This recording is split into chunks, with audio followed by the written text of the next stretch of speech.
Hey guys, tonight we crawl into the shadows of a house that whispers secrets.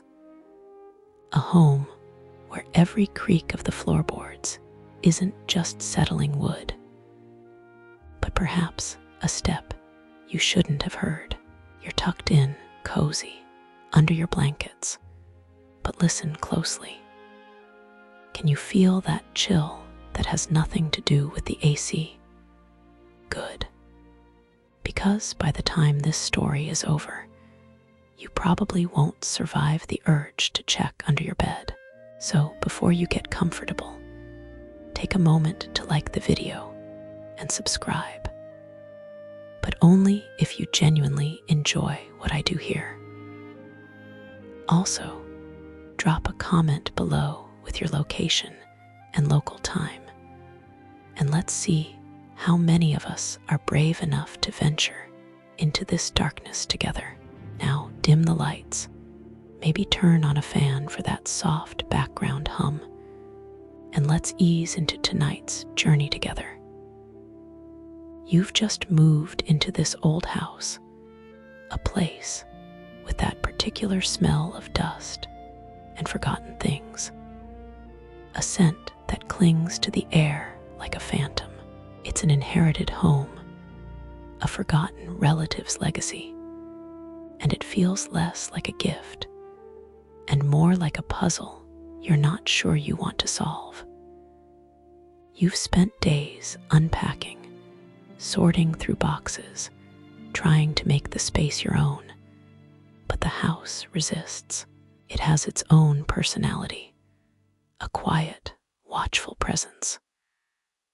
One lazy afternoon, you decide to tackle the attic. The steps groan under your weight, protesting each ascent. The air up there is thick, heavy, carrying the scent of aged wood and something else, something faintly metallic, like old blood or forgotten iron. Dust motes dance in the solitary shaft of light, piercing the grimy window, making the gloom feel even deeper. You push aside cobweb-laden sheets draped over forgotten furniture, your hands brushing against cold, unfamiliar surfaces. Then you see it, tucked away in a shadowed corner, almost as if it didn't want to be found. A wooden toy box, dark and unvarnished, its lid slightly ajar. It looks out of place, not like the other Victorian-era relics. This box is simpler, cruder, almost primitive in its construction. There are no fancy carvings, no polished brass hinges, just rough-hewn planks held together by rusted nails. A strange, almost unsettling energy seems to radiate from it, a faint hum that you feel more than hear. Your fingers trace the weathered grain, a shiver running down your spine that you quickly dismiss as the attic's chill.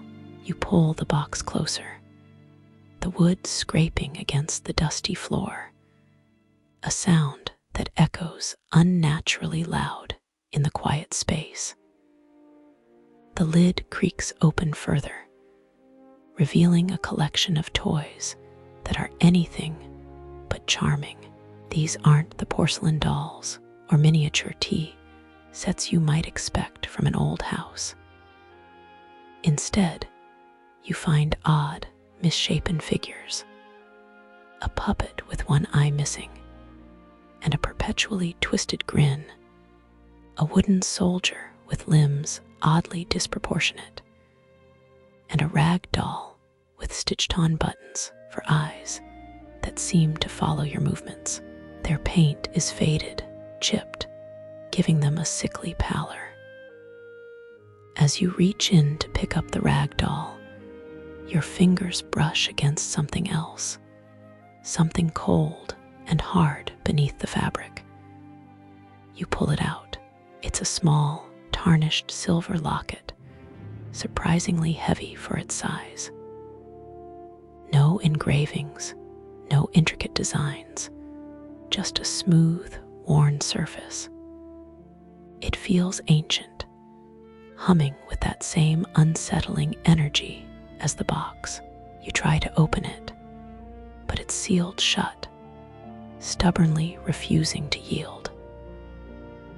A faint, almost imperceptible whisper seems to emanate from it, a sound like dry leaves skittering across pavement on a lonely night.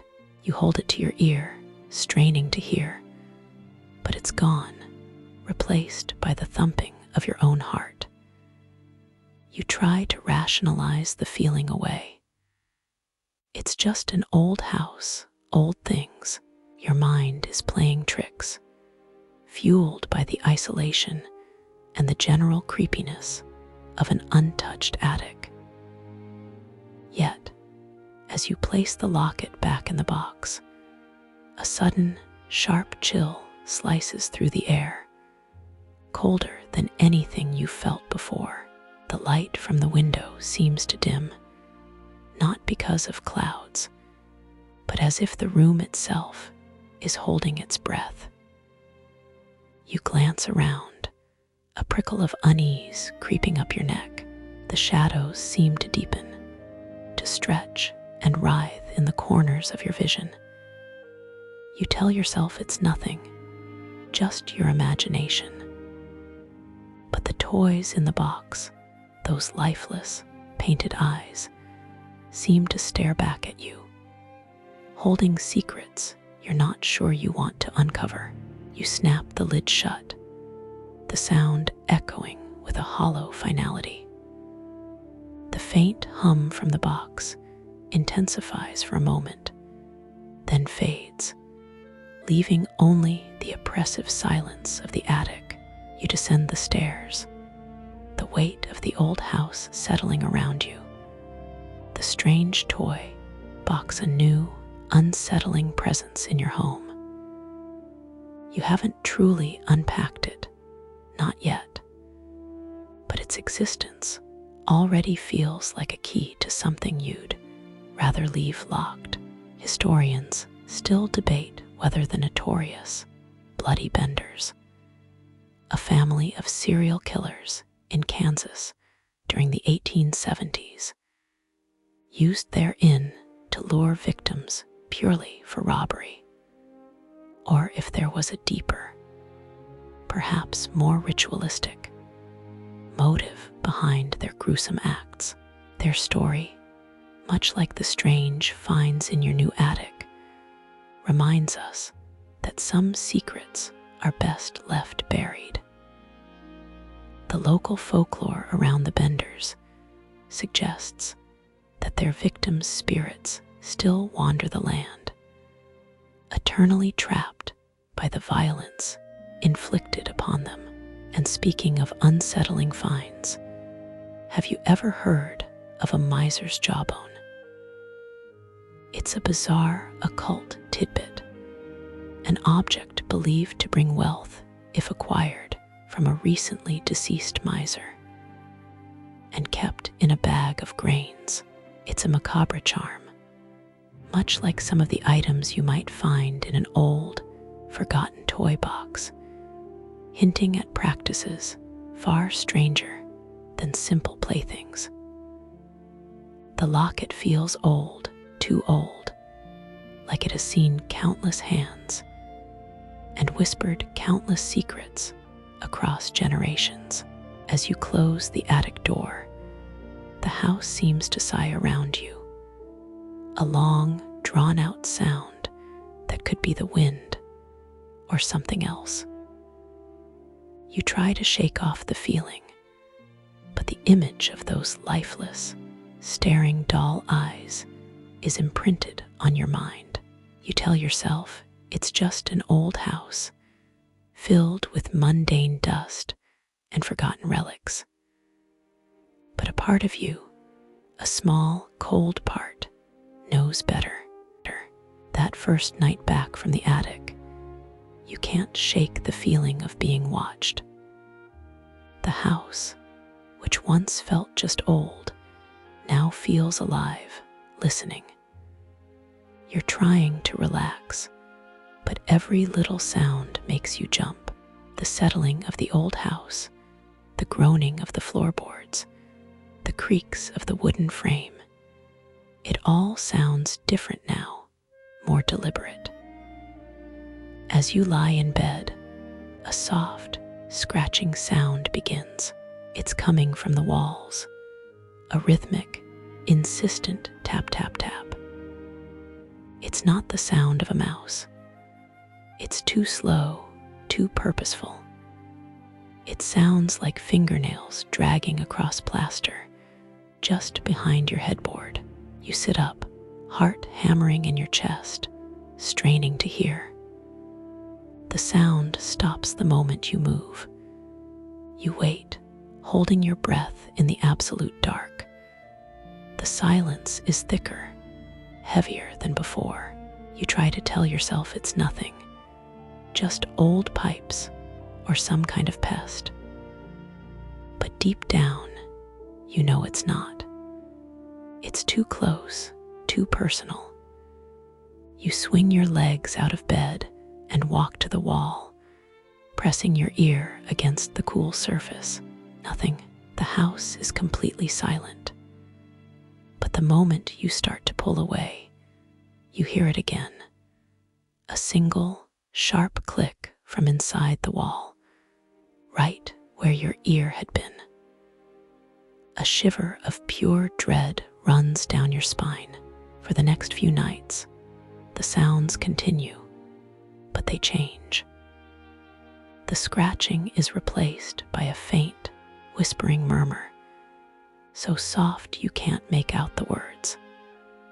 It's like a distant radio tuned to static, a jumble of half-formed sounds and voices. It seems to drift from room to room, following you. In the kitchen, you hear it in the pantry.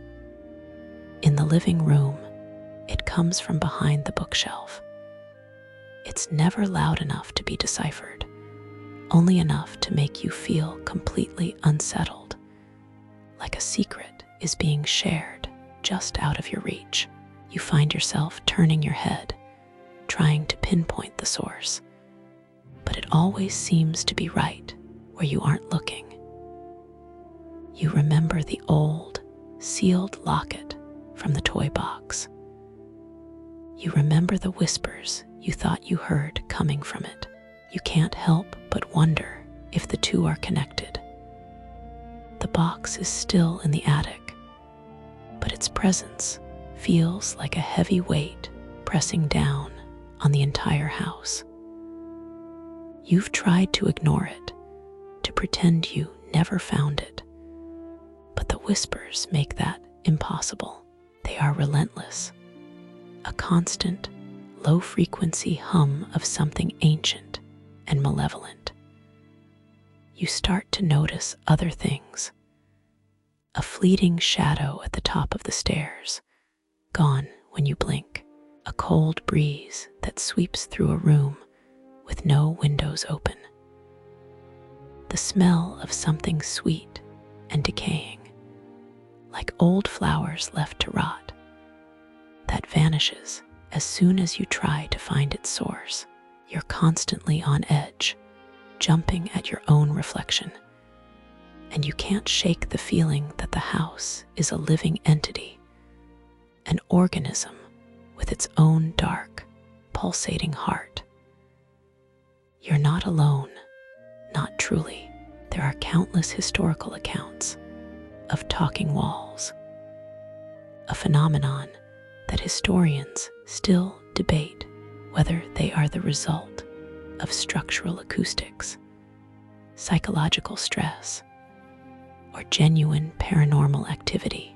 One famous case involves the Fox sisters, who in the 1800s claimed to communicate with a spirit through rhythmic rappings in their walls, sparking a nationwide interest in spiritualism.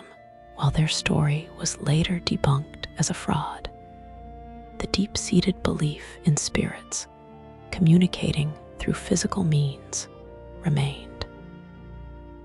This highlights a peculiar fascination with the idea that our homes, our safe havens, might harbor secrets beyond our understanding. A quirky, fringe tidbit of folklore you stumble upon in an old book about haunted houses talks about something called a housewight, a type of Scandinavian spirit that inhabits a home. A tomt or a nis is typically a helpful housewight, but if a family offends it, it can turn malicious, causing strange sounds, moving objects, and generally creating a malevolent atmosphere. It's a very specific kind of haunting that's tied to the idea of the house as a living, breathing being, a concept that feels all too real to you right now. You spend your days with music blaring, trying to drown out the low murmurs. But at night, when the music stops and the world outside goes quiet, the whispers return. You realize, with a sickening jolt, that they're not just whispers, they're breathing. A low, raspy inhale and exhale coming from behind the wall beside your bed. It's the sound of someone sleeping, or maybe someone waiting. You lie there, frozen in fear, listening to the slow, heavy breathing of something unseen, something just on the other side of a thin wall of plaster and wood. The house isn't just old, it's a cage. And whatever is in it, it's not alone anymore. It has you. The whispers in the walls have grown more insistent, but now they are joined by something new. You are starting to notice things, small, unsettling things. One morning, you walk into the living room and see the small, antique clock on the mantelpiece has been turned around, facing the wall. You distinctly remember straightening it the night before. You turn it back, your fingers trembling slightly, telling yourself it was just you being forgetful. But the next day, the same thing. The clock is once again facing the wall. It becomes a game of sorts, a terrifying, silent game of defiance. You turn the clock, and the unseen entity turns it back. The air around the mantelpiece feels heavy and cold, a stark contrast to the summer heat outside. The whispers seem to intensify in the living room, as if something is chuckling at your futile attempts. You're not just hearing things anymore. You're seeing the results of an unseen hand. Then, other objects begin to move. A book you had left on the nightstand is found on the floor in the morning. The kitchen cabinets are left slightly ajar. You start to feel like you're sharing your home with a mischievous child, but a malicious one, a playmate who takes joy in your fear. One evening, you're folding laundry in the bedroom, and a pair of scissors on the dresser slides a full 6 inches across the surface. Your eyes are fixed on them as they move, and you know, with a bone-deep certainty, that you are not alone. The air chills, and the scent of old, decaying flowers fills the room for a moment before vanishing. You drop the laundry and back away slowly, your heart pounding a frantic rhythm against your ribs. The most unnerving instance happens while you're cooking dinner. You have a cutting board on the counter, a few vegetables waiting to be chopped. You turn to grab a knife, and when you look back, you see a lone carrot, previously lying flat, now standing upright on its end. It's a seemingly impossible act, defying gravity. You stare at it, your mind struggling to comprehend what you're seeing. A single, sharp laugh, a child's high-pitched giggle, seems to echo from the corner of the room. It's not the joyful sound of a child, but a cruel, mocking cackle. You drop the knife and run from the kitchen, the image of that standing carrot seared into your mind. This phenomenon of objects moving on their own is a classic feature of poltergeist activity, a term derived from the German words poltern, meaning to make noise or rattle, and Geist, meaning spirit. These occurrences, often associated with a focus on a single person or a location, are thought to be caused by a troubled spirit, or in some beliefs, a living person with suppressed telekinetic abilities. Historians still debate whether the infamous Enfield poltergeist of the late 1970s was a genuine haunting or an elaborate hoax perpetrated by the young girls at the center of the events. The case, which involved furniture moving, knocks on walls, and disembodied voices, captivated the world, much like the strange events captivating you now. A quirky piece of fringe lore talks about the tethered child haunting, a specific type of spirit said to be bound to a single object, often a toy, in the home it once inhabited. It's said that the spirit, unable to move on, becomes increasingly frustrated and resentful, acting out by moving objects and making noises, much like a child seeking attention. This tidbit makes you think of the toy box in the attic, the one with the misshapen puppet, and the rag doll with the button eyes. It feels too connected, too specific to be a coincidence. The unsettling energy you felt from the box now makes a terrible kind of sense. You've tried to ignore it, to rationalize it as a series of strange coincidences.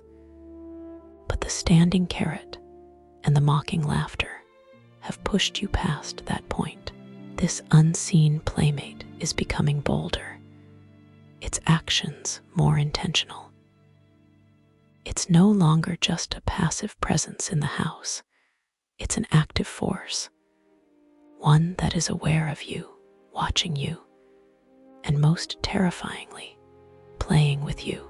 The house is not just haunted, it's occupied, and you are its new toy. The unsettling games continue. The whispers in the walls seem to have developed a new tone, no longer just murmurs, but a low, conspiratorial hiss. You find yourself spending most of your time in the kitchen, a room with a lot of light and a lot of noise, hoping to ward off the encroaching dread. But the house is relentless. One afternoon, as you're trying to ignore the constant sense of being watched, you reach for a box of cereal on a high shelf. As you do, a gust of wind, though all the windows are closed, rattles the pan rack above the stove. It's a sharp, metallic sound that makes you jump. When you turn, you see the cereal box is gone. You look on the floor, thinking it must have fallen. Nothing. You turn back to the counter, and there it is, standing perfectly upright on the counter, right next to where you were standing just a moment ago. This is no longer a mischievous child. It's an entity that delights in your terror. In a fit of desperation, you decide to confront the source, or at least the most tangible part of it you can think of. The mysterious toy box in the attic. You stomp up the stairs, determined to throw the thing out, to rid yourself of this nightmare. The attic door creaks open, revealing the same dusty, silent space. But the toy box is no longer in the corner where you left it. It's sitting right in the middle of the floor, the lid wide open. You approach it cautiously, your heart pounding. The strange toys are inside, but something else is there too. A small, leather-bound book, its pages yellowed with age, its cover so worn the title is illegible. This isn't just an old book, it's a diary. It feels like a punch to the gut. The unseen hand, your so-called playmate, must have placed it there for you to find. You pick it up, the leather cool and smooth beneath your fingertips. You open it to a random page. The handwriting is spidery, elegant, and old. The entries are not about daily life, but about a growing sense of unease, of a presence in the house. July 12th, 1898, one entry reads, "The scratching begins anew. It is no longer just in the walls, but in my dreams. Your blood runs cold." This is an account of the same horror you are experiencing, penned more than a century ago. You continue to read, flipping through the pages with a mounting sense of dread. The writer, a woman named Eleanor, details the escalating phenomena. The moving objects, the whispers, the chilling drops in temperature. She speaks of an unseen playmate that delights in its terror. She mentions the same peculiar feeling of being watched, of a presence that is both ancient and malevolent. The diary becomes your only link to the past, a guide through the labyrinth of your own fear. Eleanor's words are a chilling mirror of your own thoughts. She, too, tried to rationalize it all away, blaming the old house's eccentricities, but the entity was relentless. One entry mentions a strange ritual, something about a tethering and a vessel. She writes, "He demands a vessel, a home to call his own. He whispers that I am the key to his freedom." The entry ends with a scribbled, frantic plea. "I must hide the box. The toys are a part of him. The locket will bind him. He must not be found. He must not be free." Historians still debate whether the infamous Bell Witch haunting of the early 19th century in Tennessee was a genuine case of supernatural activity or a clever bit of local folklore. The family at the center of the story claimed to be tormented by an unseen entity that could speak, physically abuse them, and move objects. The detailed accounts, much like the one you're reading, often blur the line between documented history and terrifying legend, leaving a lingering question about what is truly possible. A quirky folklore tidbit you remember from a dusty book you once skimmed talks about spirit locks, where an object, often a locket or a small box, is used to imprison a ghost or a demonic entity. The locket you found in the toy box, the one that wouldn't open, suddenly takes on a new, terrifying meaning. Could it be a spirit lock, a prison for the malevolent entity that now haunts your home? And by opening the toy box, have you unknowingly set it free? You clutch the diary, its pages a physical record of the torment you are now enduring. You realize that you're not the first to face this entity, and you may not be the last. Alina's story, a century and a half old, is playing out again. Her frantic words fill you with both terror and a glimmer of purpose. You have to understand what she went through. You have to find out what happened to her. You have to find out what he is and what he wants. The diary is your new constant companion. You carry it everywhere, reading its frayed pages by the light of a single lamp, afraid that turning on too many lights might draw attention. Alina's frantic scrawls have become your chilling history lesson, a grim, first-hand account of the house's past. She was not just a former resident, she was a victim. And now you are too. You learn that the house, originally built in the mid-1800s, was a quiet, respectable family home for decades. But something changed in the late 1890s. Alina's entries begin with a tone of casual curiosity, mentioning a strange draft, a cold spot in the hallway. Soon, that curiosity sours into dread. The whispers you hear, she heard, the moving objects, the shadow figures, she lived through them all. Alina's diary reveals the house was the site of a tragic, but not entirely uncommon, event. A fire, a small, contained blaze in the west wing, the same wing where the locked room now sits. The fire, she writes, was the result of a strange accident. But as you read, a different story emerges. She describes a child not her own, but a visitor's, who was playing with matches. But she doesn't blame the child. She blames the unseen playmate, the entity that was already tormenting her. She writes that the entity desired to consume the fire, to feast on the destruction, and that it coaxed the child into its game. The fire, she believed, was a gateway, a ritual of sorts that strengthened the entity. You flip to another page and find a detailed description of the house's architecture, its hidden nooks and crannies.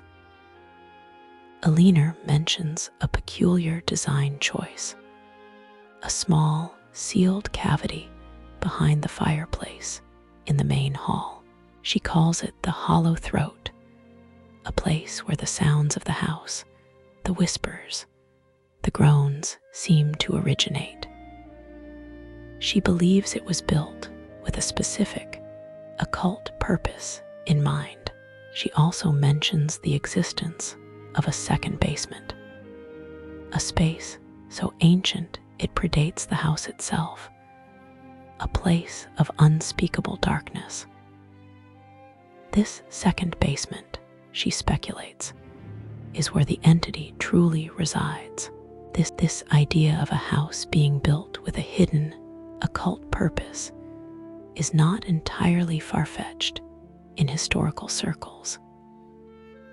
A quirky tidbit from fringe folklore involves the concept of spirit houses, structures built specifically to house or trap a ghost or demonic entity. These were sometimes constructed by desperate families, hoping to contain a malevolent force, using specific architectural details, symbols, and even human remains to anchor the spirit. The house in this lore is less a home and more a prison, and the spirit is its restless, dangerous inmate. Historians still debate whether the notorious Winchester Mystery House in California was truly an attempt by Sarah Winchester to confuse the spirits of those killed by her family's rifles with its maze-like architecture, or if it was simply the work of a woman who was slowly losing her mind to grief. The fact remains that people have, for centuries, believed that the physical design of a building could influence or control the supernatural. Eleanor, a woman in the late 1800s, seemed to share this belief. Her last entries become more frantic, more desperate. She talks about the locket you found, the small silver one that wouldn't open. She calls it a key and a prison. She writes of her plan to hide it, to sever the entities tethered to the house, to prevent it from finding a new vessel. She writes, "I am running out of time. He knows what I am doing. He is coming for me."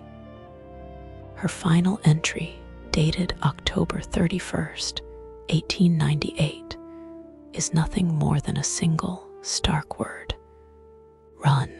The diary ends there. You close the book, your hands shaking. The whispers in the walls have grown into a low, guttural growl.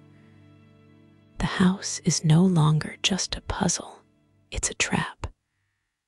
And you, like Eleanor before you, are caught inside. The toy box, the whispers, the moving objects. It all makes a terrible, horrifying kind of sense. This house has a history, and it's a history that's repeating itself with you as the main character. You now know what happened to Eleanor. The question that chills you to the bone is, what will happen to you? The final, chilling word in Eleanor's diary, run, echoes in your mind like a scream. But where can you run to?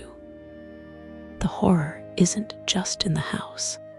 It's in your head, in the very fabric of your reality. You find yourself trapped in a waking nightmare, and the nights are the worst. Your dreams, once a peaceful escape, have become a terrifying continuation of your waking life, a place where the entity's influence is even stronger. You dream of the house, but it's distorted, twisted. The walls are not just plaster and wood, but shifting, pulsating flesh. The air is thick with the scent of decay and sulfur. The whispers from the walls are no longer indecipherable murmurs, but clear, cruel words. They taunt you, they mock you. They tell you that you are just a plaything, a temporary vessel. You see glimpses of Eleanor, her face a mask of terror, her hands clawing at a locked door. She's trying to warn you, but her words are lost in a chorus of sinister laughter. You see her hiding the toy box, burying the locket, her final, desperate act of defiance. In another dream, you're not in the house at all. You're in a dark, primeval forest, a place of gnarled trees and endless shadows. You're running, but you don't know what you're running from.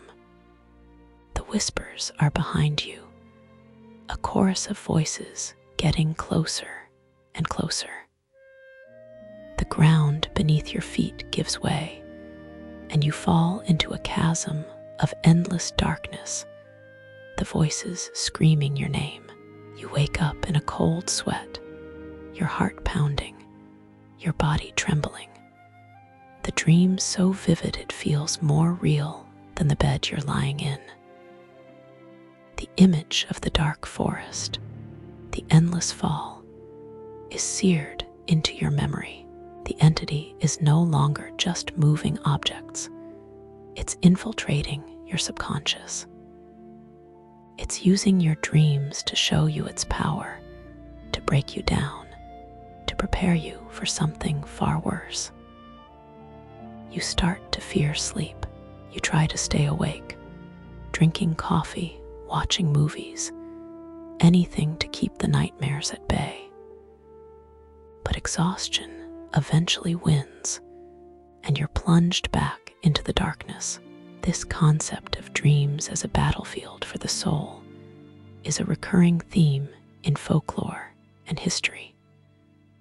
Historians still debate whether the notorious night hag phenomenon, a form of sleep paralysis where a person feels a malevolent presence on their chest, is a purely psychological event or a genuine case of a spiritual attack.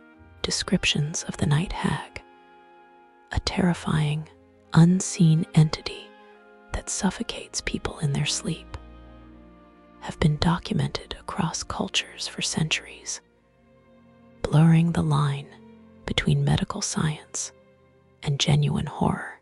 A quirky piece of fringe lore that comes to mind as you struggle to stay awake is the belief in dream eaters, or the Japanese baku.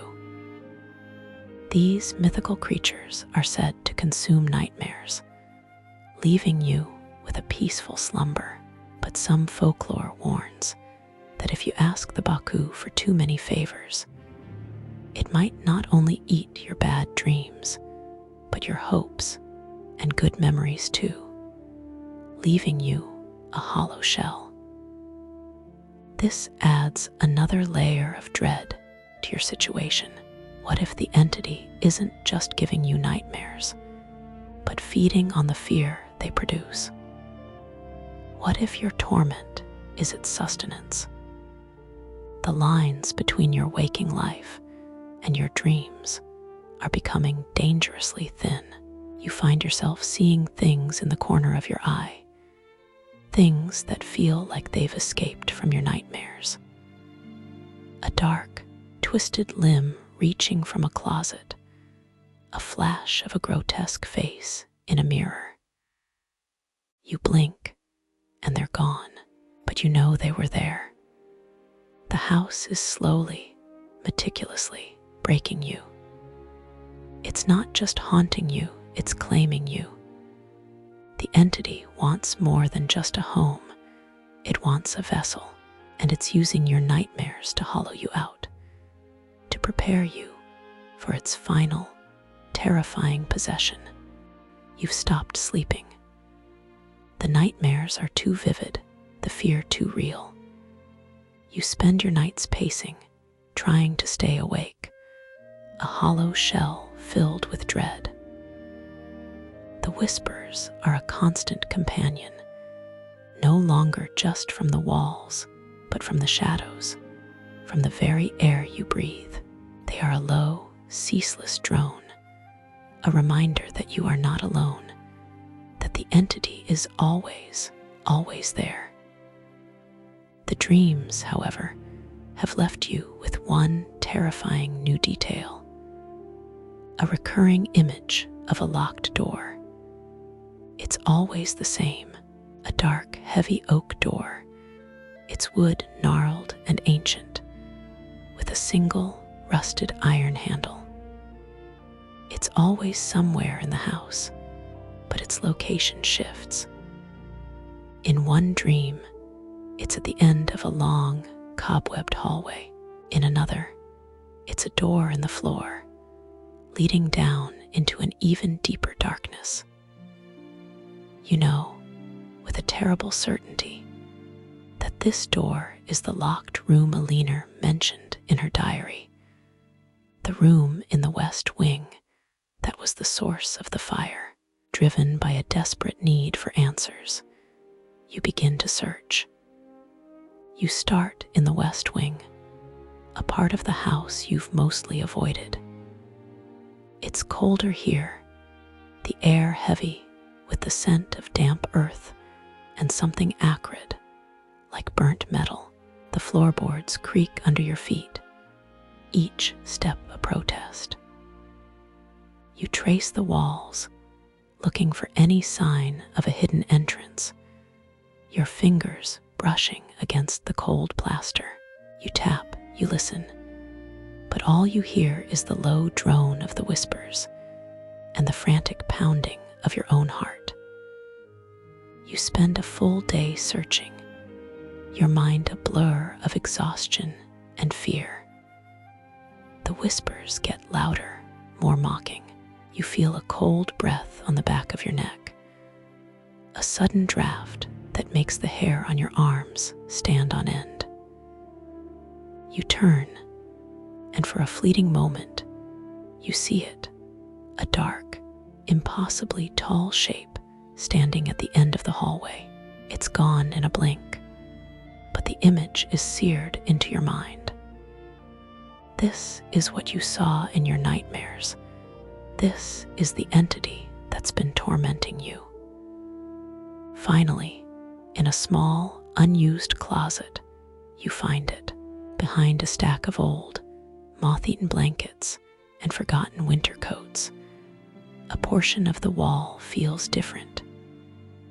It's not plaster, but wood, and it's slightly ajar.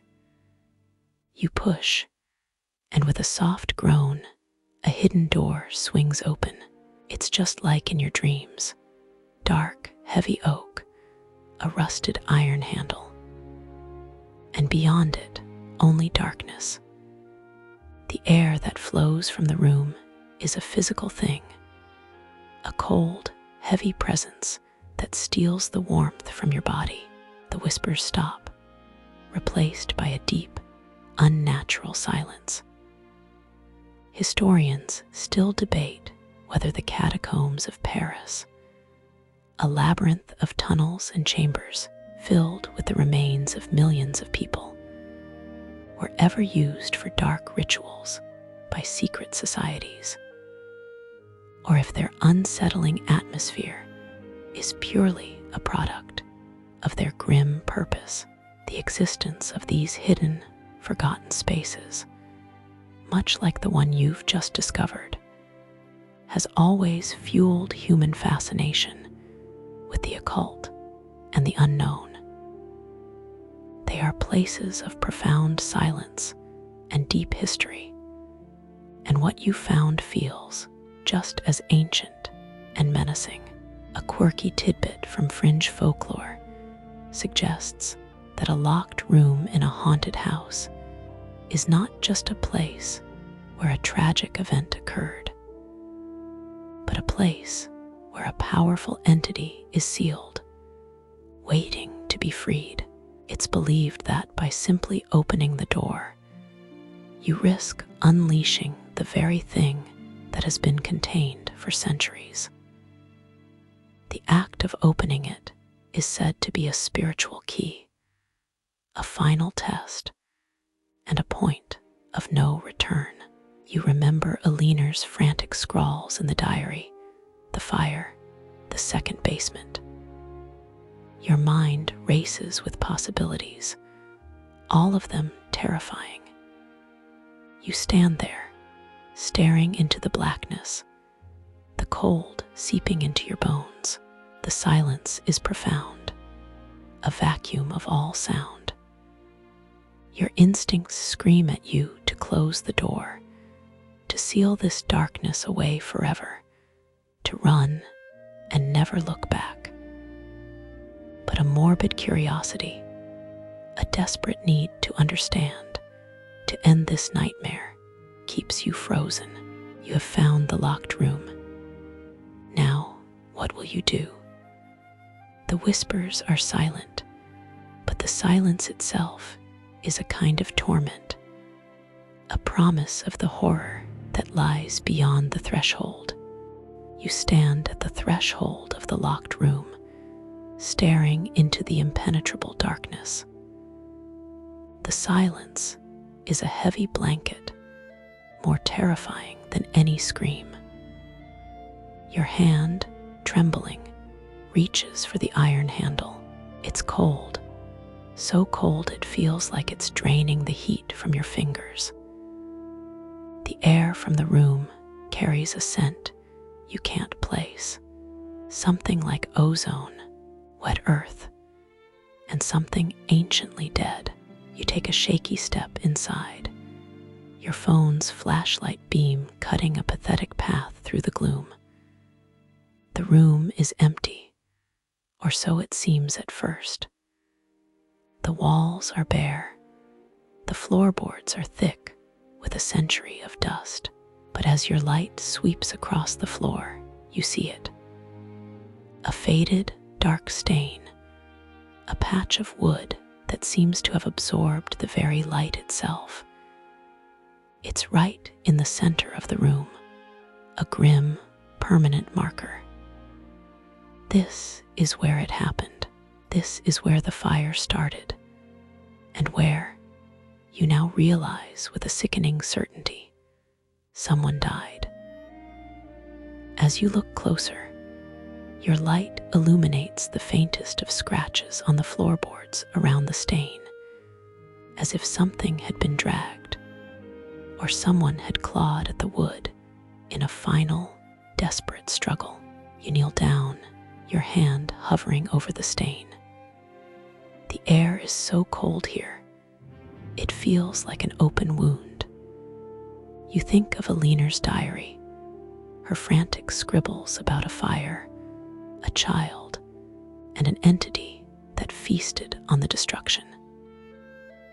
You now know the fire was a cover-up for something far more sinister. The tragedy of this house isn't just about a fire, it's about a sacrifice. A child was lured into a game, a terrible game that ended here, on this spot. You can almost hear the terrified screams, the crackling of the flames, the mocking laughter of the entity. The house holds its history in its very bones, a grim tapestry of cruelty and fear. You stand up, your head swimming with dread, and your eyes catch something on the wall opposite the door, hidden beneath a century of grime and dust. A child's drawing is etched into the plaster. It's a crude depiction of a house, and in the window, a stick figure with a twisted smile and long, spindly fingers. Below the house, a second stick figure is drawn, a smaller, terrified one, with a single word scrawled beside it. Help. The image is childish, but the message is adult in its horror. This wasn't just a child's game, it was a child's warning. Historians still debate whether the infamous Bordeaux baby of the 18th century, a well-documented case of a baby seemingly possessed by a demonic entity, was a genuine supernatural event, or a complex case of psychological mass hysteria. The details of the case, including the baby's ability to speak in different languages and move objects, are eerily similar to the strange, poltergeist-like activity you've been experiencing. This history reminds you that some tragic events, especially those involving children, are so unsettling they become legends. And some legends, you're learning, are grimly, terrifyingly true. A fringe folklore tidbit from a book on demonic possession mentions the concept of a blood tether, where a demonic entity becomes bound to a specific place or person through an act of extreme violence, often the death of an innocent. This tether allows the entity to grow in power and influence, and to eventually claim the place and its inhabitants as its own. This tidbit fits all too well with what you've discovered here. The dark stain the child's drawing, the fire. It all points to a terrible, tragic event that bound a malevolent force to this house. You feel a profound, soul-deep grief for the child who died here, a child whose final moments were of terror and helplessness. You look at the drawing, at the desperate plea for help. You realize you're not just living in a haunted house. You're in the middle of a century-old crime scene, a place of immense suffering and a deep, ancient evil. The whispers return, but they are no longer just whispers. They are a chorus of hungry, waiting voices. The house is not just a prison, it's a tomb. And you are here with the ghosts of its victims and its master. The revelation of the dark stain and the child's drawing has changed everything. The horror is no longer just in the whispers and the moving objects. It's in the very history of the house, a history you've now uncovered. You've closed the door to the locked room, but the cold and the dread cling to you. You feel like you've been marked, a witness to a crime that happened more than a century ago. As the sun sets and the house is plunged into a twilight gloom, the supernatural activity escalates. The whispers from the walls are no longer a low drone, but a chorus of frantic, disembodied voices, all speaking at once, their words a jumbled mess of fear and rage. The air is thick with a humming, charged energy, and the house itself seems to groan under the strain. Then, the lights begin to flicker. It starts with the lamp in the living room, a soft, rhythmic blinking that you try to ignore, but soon, all the lights in the house are doing it, blinking on and off in an erratic, dizzying pattern. It's like the house is breathing, its electrical circuits acting as a nervous system, responding to the growing power of the entity. You unplug the lamps, trying to sever the connection, but the flickering continues. It's not the electricity, it's the house itself. The light from your phone, your only source of steady illumination, feels weak and vulnerable in this chaotic storm. You run from room to room, trying to find a place of calm, but there is none. In the kitchen, the refrigerator light flickers on and off, casting the room in a strobe-like, disorienting glow. In the hallway, the faint light from the bathroom seems to pulse with a malevolent rhythm. The house is a living, breathing creature, and its heart is beating in time with your fear. This phenomenon of electrical disturbances in haunted houses is a well-documented aspect of paranormal research.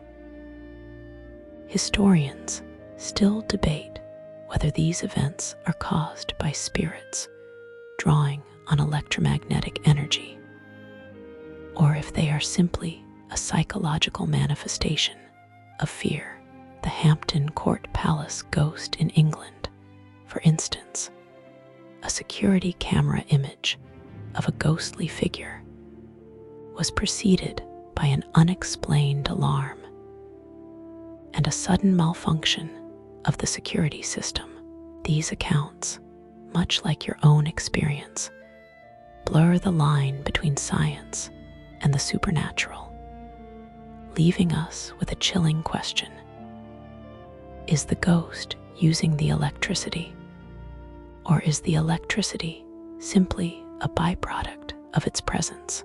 A quirky piece of fringe lore talks about the concept of a spirit battery, where a powerful entity can draw energy from the physical world to manifest itself. It's said that the energy can be drawn from anything, from the heat in a room to the very electricity that powers a house. This entity, as it grows in power, will cause a noticeable drain on its surroundings, making the air colder, the lights dimmer, and the electrical systems erratic. This tidbit fits all too well with what you're experiencing. The flickering lights aren't just a random occurrence. They are a sign that the entity is getting stronger, that it's feeding on the house and on you. The flickering intensifies, becoming a frenzied, chaotic dance of light and shadow. The whispers from the walls reach a deafening crescendo, a cacophony of sound and light that assaults your senses. The house is no longer just a place of dread. It's a place of pure, unadulterated chaos. You are trapped in a storm, a hurricane of supernatural energy. The entity is no longer just a presence. It's an active, powerful force, and it's showing you what it can do. The light dies, replaced by a profound, unnatural darkness. The house is completely silent, the silence of a predator who has finally cornered its prey. The darkness is absolute, a suffocating blanket that swallows all light and sound. The flickering has stopped, the whispers have faded, but the silence that has replaced them is far worse. It's the silence of a predator waiting for its prey to make a move. You stand frozen in the middle of the room, your heart a frantic drum against your ribs, the only sound in the oppressive vacuum. As your eyes adjust, you begin to see things in the periphery, things that aren't quite there. Shadow figures. They're not solid, not distinct, but a twisting of the shadows themselves, a deeper shade of black against the already black background. You see one in the hallway, a tall, spindly figure that seems to stretch and contort as you look at it. You turn your head to face it directly, and it vanishes, a wisp of smoke into the air. You try to convince yourself it's just your eyes playing tricks on you, a byproduct of the fear and the exhaustion. But then you see another, a smaller, childlike shape darting behind the couch. You hear a soft, rustling sound, like the whisper of a dress, and it's gone. These aren't just shadows, they are sentient darkness, a manifestation of the entity's power. They are its eyes, its hands, its silent spies watching you from the edges of your vision. You feel a profound sense of isolation, a sickening realization that you are not just in a house, but in a world of its own, a world where the rules of reality no longer apply. The shadows seem to mock you, to dance around you, to close in. You are trapped in a nightmare, and the dream is just beginning. This phenomenon of seeing shadow figures, often called shadow people, is a widely reported aspect of supernatural encounters. They are often described as fleeting, dark shapes seen out of the corner of the eye, and are thought to be a sign of a strong spiritual presence. Historians still debate whether these sightings are a result of sleep deprivation, psychological stress, or a genuine supernatural manifestation. A notable historical figure who who allegedly saw such figures was John Dee, the 16th century occultist and advisor to Queen Elizabeth I, who claimed that shadowy figures and disembodied voices helped him communicate with angels. These historical accounts blur the line between mental distress and genuine paranormal phenomena, leaving a chilling ambiguity about the nature of what you're seeing. A quirky piece of fringe lore talks about the concept of a flickering, a state where the veil between our world and the spirit world becomes dangerously thin. It is believed that during a flickering, spirits are able to manifest themselves, not as solid forms, but as shadows, as a deeper shade of the darkness, a form of semi-existence that is not quite solid, but not quite ethereal. This lore fits all too well with what you're experiencing. The entity, having drawn on the house's energy, has opened a door, a gateway for these shadow figures to come through. You stand there, a lone figure in the oppressive darkness, a plaything for the shadows. You see them in the corners of every room, in the hallway, at the top of the stairs. They are everywhere and nowhere at once. You feel a cold hand on your shoulder, a touch that sends a jolt of pure terror through you. You turn, and nothing is there. But the cold lingers, a physical reminder that you are not alone. You have not just seen the shadows, you have felt them. The entity's game is escalating, and you are losing. The shadows have receded, but the cold remains. It's no longer just the attic's chill or a fleeting draft. It's a constant, bone-deep cold that follows you from room to room. It's a physical manifestation of the entity's presence, an icy aura that drains the warmth from the air. You can see your own breath in the living room, a ghost of yourself in the oppressive cold. You walk through the house, your body shivering, but it's not just from the low temperature. It's from a primal, animalistic fear. The house is a freezer, and you are trapped inside. You try to turn on the heat, but the furnace is dead. A cold, unyielding metal box that refuses to work. The entity is not just playing with you. It's systematically cutting you off from the world, from comfort, from any sense of normalcy. You notice the cold spots are not uniform. They are localized, specific. A spot on the floor in the hallway is so cold it feels like you're standing on ice. The air around the mantelpiece, where the clock once sat, is a freezing column of dread. And in the locked room, the cold is so intense it feels like a physical pressure, a heavy, suffocating weight. The entity is not just a presence, it's an active force, a being of pure, unadulterated cold. This phenomenon of localized cold spots is a common thread in paranormal lore.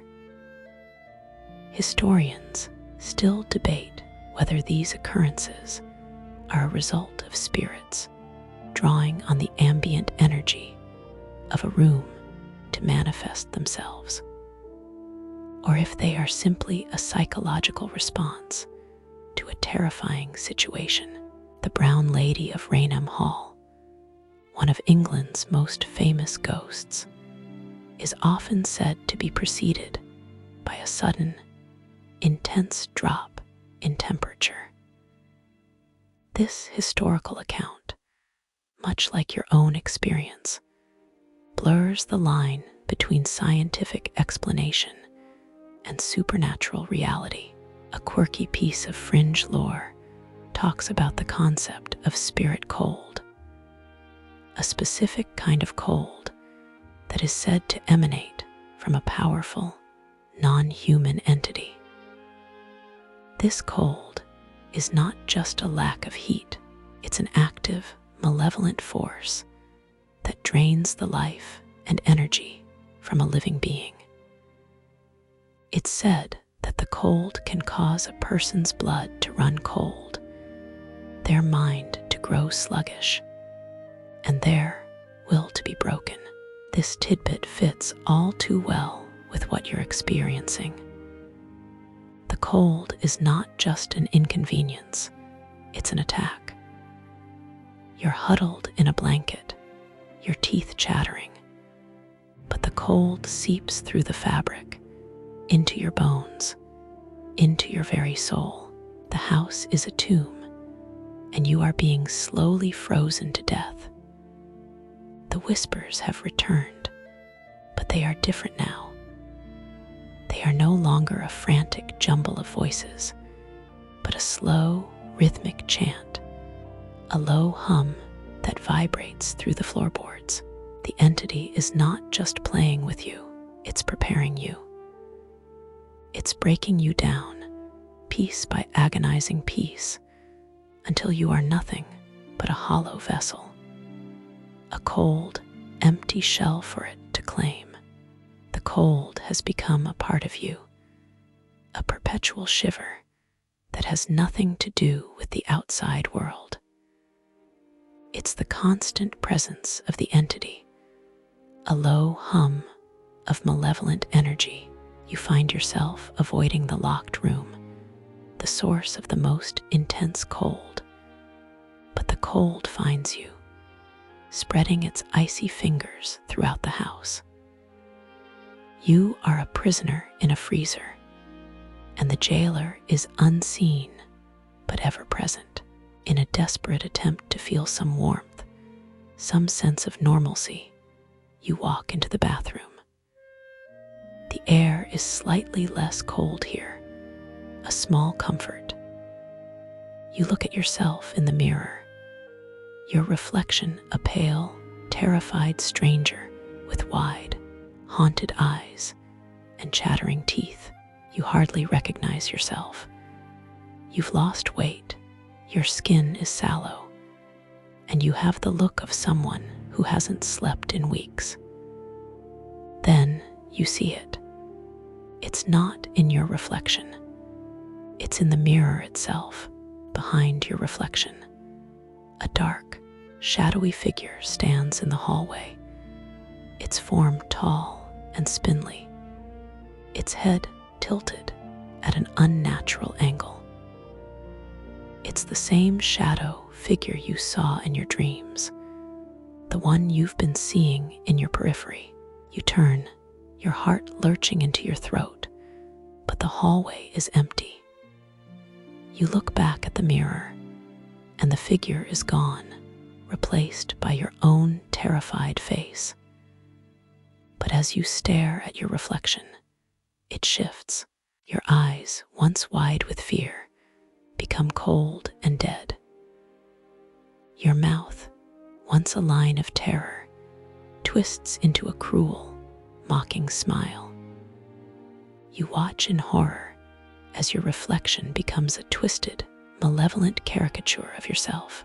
The whispers return, but this time they are coming from the mirror. A low, hissing sound that seems to vibrate the glass. The words are not in English, but in an ancient, guttural language that you somehow understand. They are promises of power, of endless life, of a new existence free from the confines of your fragile body. This phenomenon of a mirror reflecting something other than reality is a deep-seated fear across many cultures and a common theme in horror. Historians still debate whether mirrors were ever truly seen as portals to another world. or if this belief was simply a powerful metaphor for the darker, more hidden parts of the human psyche.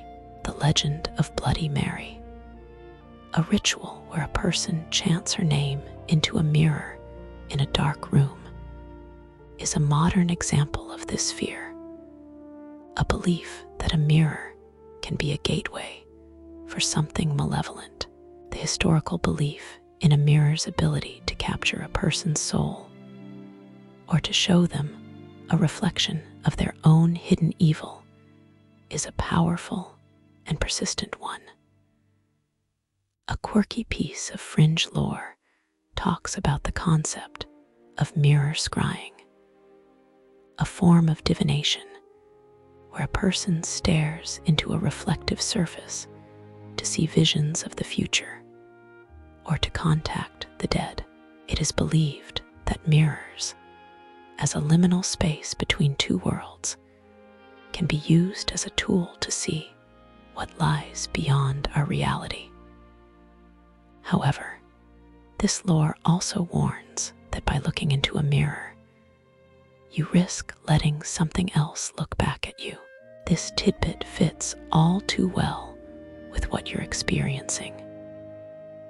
The mirror is no longer just a reflective surface, it's a window, and something is looking back at you from the other side.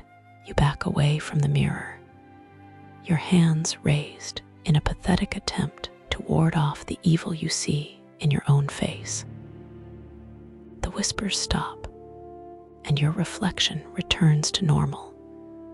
But the image of that twisted smile, of those cold, dead eyes, is seared into your mind. You now know what the entity wants. It doesn't just want to possess you, it wants to become you. It wants to steal your life, your identity, your very soul. You're not just a plaything, you're its ultimate prize. The mirror's gaze has left you shaken. The image of that twisted reflection is etched into your memory, a terrifying glimpse of the monster that wants to wear your skin. You feel a profound sense of loss, a fear that your own identity is being slowly erased, replaced by something cold and cruel. The house is no longer just a place of dread, it's a battleground for your very soul. As you move through the house, you start to feel them more acutely. The lost souls, they are not the main entity, not the malevolent force that whispers from the walls. They are the others, the victims, the ones who were caught in its web and never escaped. You feel them as a cold, sad presence, a deep sense of despair that hangs in the air. You hear their soft, sorrowful sighs, their quiet, disembodied sobs. They are the remnants of a history you are now a part of. You feel their sadness most acutely in the locked room, where the air is thick with a palpable grief. You know this is where the child died, a tragic victim of a cruel, ancient game. You feel its small, scared presence, its fear a cold weight on your chest. You feel Aliner's presence too, her fierce, frantic energy still lingering. A desperate will to protect that was ultimately not enough. You are no longer alone in this house. You are surrounded by the trapped, restless spirits of the dead. They are not here to help you, but to mourn with you, to share in the profound sense of hopelessness and dread that the entity has inflicted upon them. They are a constant, tragic reminder of what you will become if you fail. Historians still debate whether the Tower of London is truly one of the most haunted places in the world because of its grim history of torture and execution. or if the sheer volume of tales about its ghosts is a product of our collective fascination with death and punishment. Stories of Anne Boleyn's ghost carrying her head, and the young prince's spirits wandering the halls serve as chilling reminders of the violent ends that so many met there. This highlights a historical belief that a violent death can tether a soul to the place where it occurred. Much like the souls you now feel in this house, a quirky piece of fringe lore talks about the concept of a spirit echo, where a soul, unable to move on, becomes trapped in a loop, repeating the final moments of its life over and over. It's believed that these echoes are not sentient, but a recording of a tragic event, a lingering memory of pain and fear. This tidbit fits all too well with what you're experiencing. The sad sighs, the disembodied sobs, they are not a direct communication, but a lingering echo of the suffering that has stained this house for generations. You can feel their sadness now, a cold, heavy presence that settles on your shoulders. You're not just a player in this game. You're a part of the tragic history of this house. The lost souls are a choir of sorrow, a chorus of despair, a grim omen of what awaits you if you can't find a way to escape. You are surrounded by the ghosts of the past, and you are terrified that you will soon become one of them. The weight of the lost souls is a constant, heavy presence, but their sorrow is a distraction from a far more immediate threat. You realize that you cannot mourn the dead. You have to fight for the living, for yourself. You go back to Aliner's diary, a source of grim knowledge and your only weapon. You read it again, this time with a new sense of urgency, searching for any clue, any detail you might have missed. You read the pages again, the frantic handwriting a chilling echo of her terror. You focus on the last entries, the ones she wrote after the fire, after the tethering. She writes of the entity's growing power, of its demands, of the ancient rituals it commanded her to perform. She mentions specific objects, the old, misshapen toys from the box, a strange obsidian blade she found in the second basement, and a small, tarnished locket that binds him to the house. Aliner's diary is no longer just a history of a haunting. It's a terrifying instructional manual, a guide to the rituals that power the entity. She describes a specific ritual she was forced to perform, a sacrifice of light, where she had to extinguish every light in the house at sunset, a ritual that strengthened the entity's hold on the darkness. You now understand the flickering lights, the oppressive darkness that followed. It wasn't just a random act of malevolence. It was a ritual, a part of a larger plan. She also mentions a sacrificial offering, a specific offering of unlived life that the entity demanded. She writes, "He demands a vessel, a home to call his own, a new life to consume the unlived life of the old." This phrase chills you to the bone. This isn't just a simple haunting, it's a cosmic transaction, a dark pact that was made long ago, a pact that you are now a part of.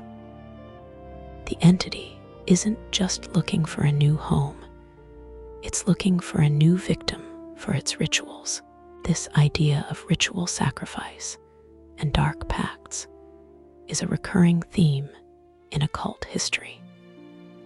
Historians still debate whether the notorious bloody Countess Elizabeth Bathory of the 16th century, a Hungarian noblewoman accused of torturing and killing hundreds of young girls, was truly a serial killer, or if she was a practitioner of a dark form of occultism. The lore surrounding her, including her alleged belief that bathing in the blood of virgins would keep her young, blurs the line between historical fact and supernatural legend. A grim reminder of the dark lengths people have gone to in pursuit of power. A quirky piece of fringe lore you remember from a dusty book about demonology talks about the concept of a sympathetic link, a magical tether between a person and a specific object. It is believed that by performing a ritual on the object, you can influence the person it is linked to. This tidbit fits all too well with what you're experiencing. The toy box, the toys, the locket, they are not just old objects, they are ritualistic artifacts, tools of a dark, ancient magic. The entity used these objects to establish a sympathetic link to the house and its inhabitants. And now you, by finding them, have become a part of that link. You are no longer a passive victim. You are a participant in a ritual you don't understand, and the entity is guiding you, pushing you to perform your part. You look at the diary, at Aliner's frantic, last-ditch attempt to warn you, and you realize you have a choice. You can either follow the path the entity has laid out for you, or you can use the knowledge you have to find a way to break the link, to sever the tether, to end this nightmare once and for all. Aliner's diary has become your lifeline, a chilling roadmap through the supernatural labyrinth of this house. You clutch the book, its pages a physical record of the entity's rituals. The whispers are a low, insistent hum, a constant reminder of the entity's presence, but they no longer fill you with pure dread. They now fill you with a desperate purpose. You know what it wants. It wants to use the house as a gateway, a conduit for something far more ancient and powerful than a simple ghost. You revisit the locked room, the source of the most intense cold, and the location of the tragic sacrifice.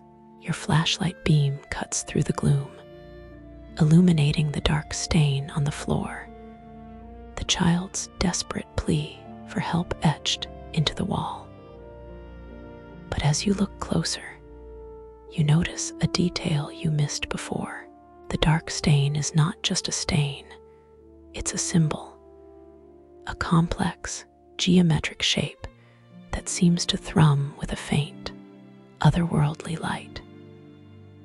It's a key, a magical sigil that opens a door between worlds.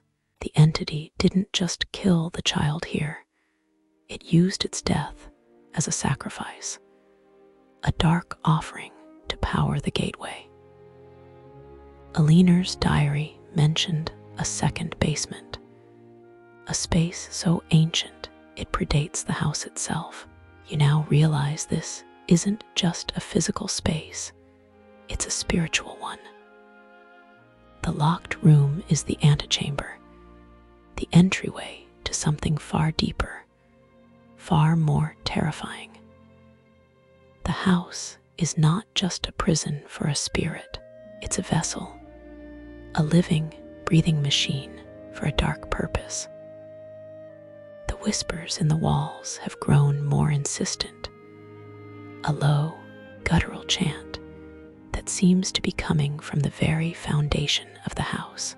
You feel a profound sense of wrongness, a deep, cosmic dread that has nothing to do with a simple haunting. The house is a doorway, and something is trying to come through. Something is waiting.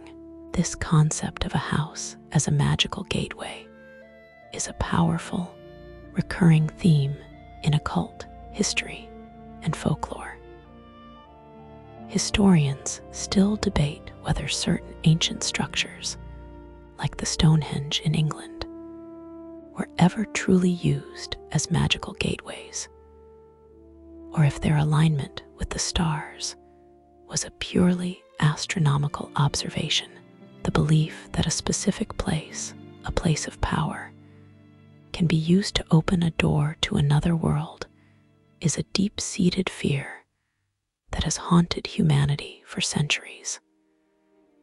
The house, in this lore, is not just a home, but a sacred and profane site. A quirky piece of fringe lore talks about the concept of a spirit nexus, a place where the spiritual energy of the world is so dense that it can be used to open a door to a different dimension. It is believed that these nexuses can be created through acts of extreme violence, emotional trauma, or through a ritualistic sacrifice. This tidbit fits all too well with what you're experiencing. The house, stained by the death of an innocent child, has become a spirit nexus, a place where the veil between worlds is dangerously thin.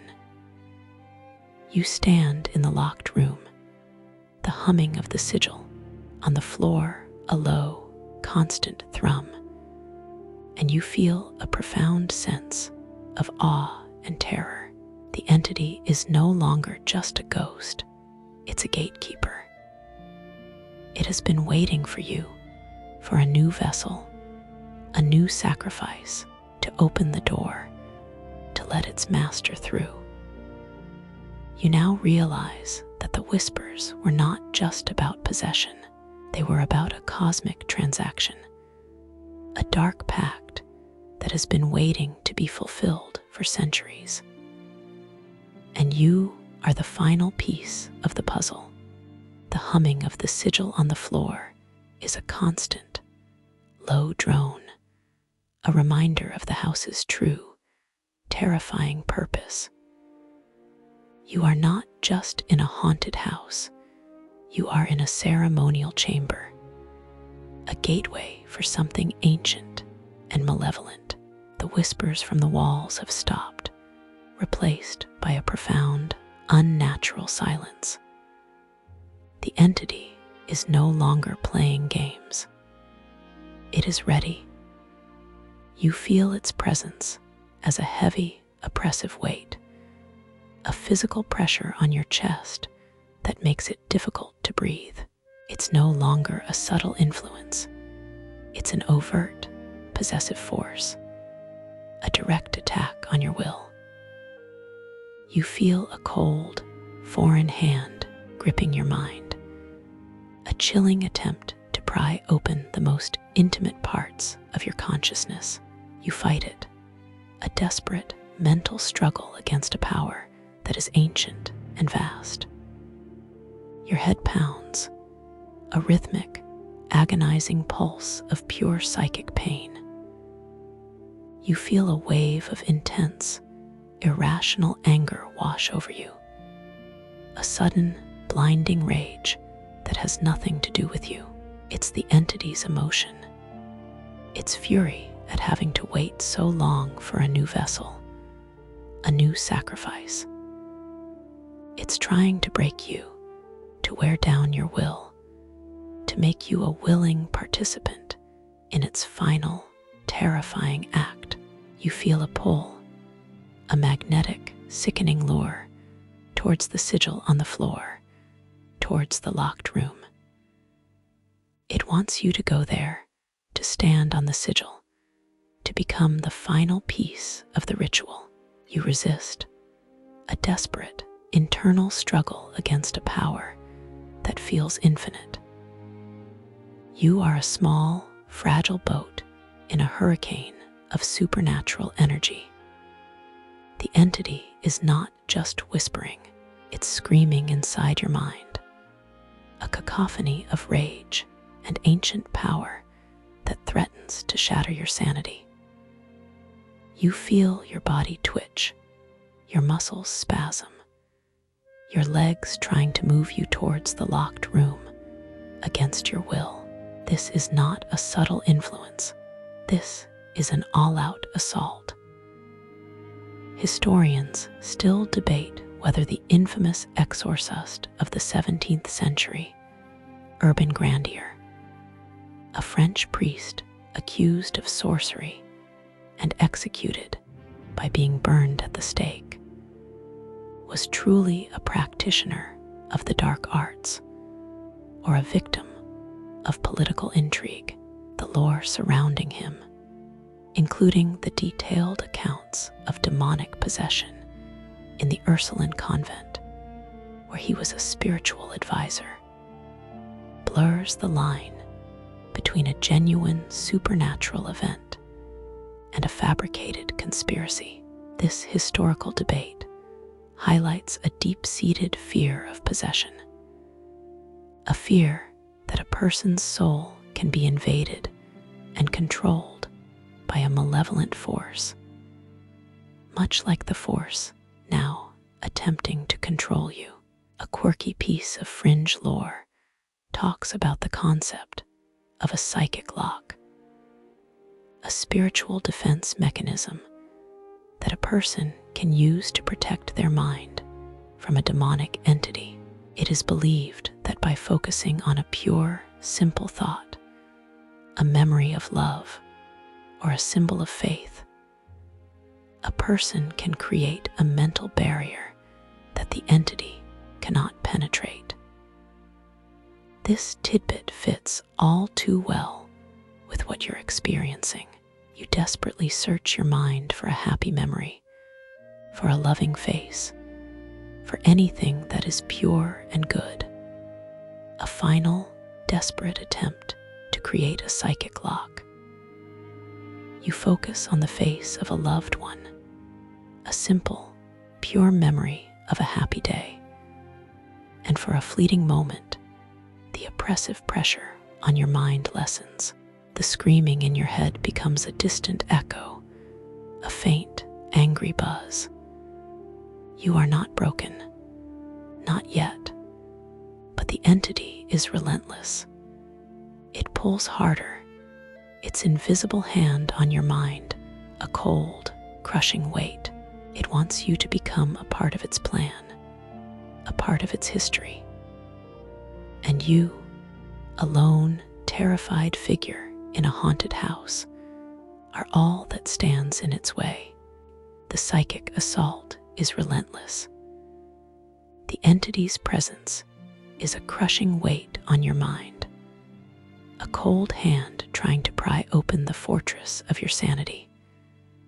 But you hold on, clutching to the memory of a loved one, a small, fragile beacon of light in the overwhelming darkness. The whispers are a low, angry buzz in the background, a constant reminder of the entity's fury. You know you can't fight this forever. You need a weapon, a plan, something more than just a memory. You need answers, not just from a leaner's diary, but from somewhere else. You need to know what this thing is, what it wants, and most importantly, how to kill it. You grab your phone, the battery critically low, and begin a frantic, desperate search. You are no longer looking for ghost stories. You are looking for demonology, for occult lore, for any forgotten piece of knowledge that might save you. Your fingers, trembling, type out a series of keywords: occult sigil, spirit nexus, rituals of sacrifice. You read articles on ancient demonic entities, on dark pacts made by desperate people for wealth and power, on rituals that require a human sacrifice to open a doorway between worlds. The information you find is terrifyingly specific, a grim, scholarly confirmation of everything you have suspected. The entity is not just a ghost. It's an ancient, malevolent force, a lesser demon, or perhaps a dark god who has been bound to this house for centuries, waiting for a new vessel to complete its final ritual. You read about the nature of these rituals, the specific artifacts they require, and the vulnerabilities of the entities they summon. You find a mention of a binding object, a physical artifact that contains a portion of the demon's essence, a spirit lock that keeps it tethered to the house. You remember the locket, the small, tarnished silver locket that wouldn't open, the one you found in the toy box. This is the binding object. This is the key. And you realize with a jolt of pure terror that you have to destroy it. Historians still debate whether the notorious Codex Gigas, also known as the Devil's Bible, a massive medieval manuscript believed to be the work of a single monk who sold his soul to the devil in a single night, is a genuine case of a dark pact, or simply a masterful work of art. The legends surrounding the manuscript, including its depiction of the devil and its supposed supernatural powers, blur the line between religious text and occult grimoire. This historical example of dark knowledge, much like the information you are now consuming, highlights a deep-seated human fascination with forbidden knowledge and the power it can bring. A quirky piece of fringe lore talks about the concept of a name of power, a specific word or phrase that holds a magical influence over an entity. It is believed that by knowing an entity's true name, you can command it, control it, or even destroy it. You frantically search for the entity's name, but the information you find is vague, cryptic, and often contradictory. You realize the entity's true name is not a human word, but a sound, a frequency, a concept that cannot be properly translated into our language. This detail makes you realize that the battle you are fighting is not just physical or mental, but spiritual. Your phone battery dies. The screen goes black, plunging you back into the oppressive darkness of the house. You are alone again, a small, fragile human in a house full of demons and ghosts. But you are no longer powerless. You have a plan. You know what you have to do. You have to find the locket, and you have to destroy it. This is your only chance to break the ritual, to sever the tether, to save yourself and the lost souls of the house. Your phone is dead. You are alone in the dark, with a plan but no clear path. The oppressive weight on your mind lessens, a small reprieve, but the whispers return, a low, hissing chorus of ancient anger. The entity knows what you're thinking. It knows you're a threat now. The game has changed. You need to get the locket, the binding object that tethers the entity to the house. You know it's in the toy box in the attic, the place where all this began. But you can't just walk up there. The entity is a powerful, malevolent force, and it will not let you. You feel a deep, chilling sense of foreboding, a premonition of a final, desperate confrontation. You need a diversion. You need to make a run for it. You creep through the house, a ghost in your own home. Every shadow is a potential threat, every creak of the floorboards a warning. You pass the window and glance outside, and for a fleeting moment, you see something that makes your blood run cold. Standing on the lawn in the pale moonlight is a figure. It's a man, but his body is impossibly tall and spindly, his head tilted at an unnatural angle. He is watching the house, watching you. It's the same shadow figure you saw in your dreams, but now it's outside, a tangible, real thing. It's a cryptic warning, a promise that you cannot escape, that the entity's power extends beyond the walls of this house. You quickly duck away from the window, your heart hammering against your ribs. The entity is not just contained within the house, it's a part of the house, and the house is now a part of the world outside. The whispers in the walls have grown more insistent, a low, guttural chant that seems to be coming from the man on the lawn. He is not just watching you, he's projecting his power, a new, terrifying assault on your sanity. This phenomenon of a spirit appearing outside of a known haunted location is a fascinating and terrifying aspect of paranormal research. Historians still debate whether the notorious spring-heeled Jack of Victorian-era London was a genuine supernatural entity, a hoax, or a series of unrelated crimes by a charismatic individual. The accounts of the figure, who was described as a tall, spindly man with glowing eyes, terrified the city for decades and blurred the lines between urban legend and genuine horror. This historical case, much like your own experience, highlights a deep-seated fear of an entity that can transcend the boundaries of a single location, an entity that can follow you home.